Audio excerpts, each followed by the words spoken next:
Alors on est ici dans ce qu'on appelle la plaine de Chambourcy. C'est une région qui a toujours eu pour vocation la culture des arbres fruitiers depuis le 19e siècle. Les gens vivaient de leur production qu'ils vendaient sur les marchés. Et le premier croqueur de pommes qui s'est installé ici, il a hérité de ce terrain, ici où on voit encore des anciennes plantations des productions fruitières qui ont plus de 50 ans. 1978 a vu la création de l'association des croqueurs de pommes, une association qui est née dans l'est de la France, vers le territoire de Belfort, par des amateurs qui se sont émus de voir la disparition des variétés anciennes.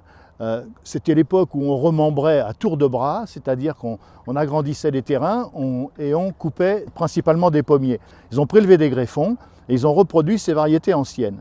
À la suite de ça, ça a fait boule de neige dans toute la France. Il y a eu des sections qui se sont créées un peu partout dans toutes les régions. Dans l'Île-de-France, une section s'est créée. Aujourd'hui, elle compte entre 350 et 400 adhérents dans une association générale qui en compterait à peu près 8000 en France. Nous sommes ici sur ce verger, entre 25 et 30 à travailler régulièrement. Bon, maintenant c'est le jeudi, on vient à plusieurs. Entretenir, ça veut dire quoi? Ça veut dire désherber, ça veut dire soigner, ça veut dire tailler, et ça veut dire récolter, et ça veut dire planter aussi. Voilà, alors dans les espèces fruitières, chacune ne fleurit pas à la même époque. Il y a un échelonnage. Les premiers, ce sont les amandiers, les abricotiers, les pêchers, les cerisiers.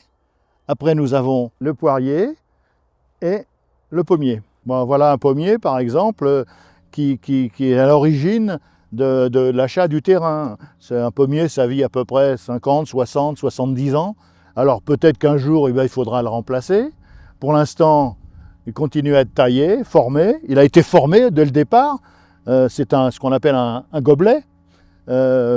Facile à récolter, facile à entretenir, à échelle humaine. On a sorti des variétés nouvelles qui plaisent au public, qui sont bonnes, mais nous travaillons surtout sur les variétés anciennes. Le rôle des croqueurs de pommes, c'est la conservation des variétés anciennes pour éviter qu'elles disparaissent.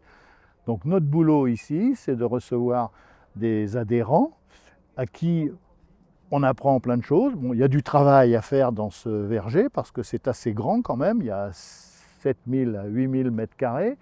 Il y a 250 à 300 arbres fruitiers de variétés différentes. Et le boulot des croqueurs de pommes, c'est d'apprendre. C'est un rôle pédagogique d'abord. Et puis il y a du travail à faire. Non seulement ici on travaille, mais on apprend. Et on en tire évidemment d'énormes bénéfices.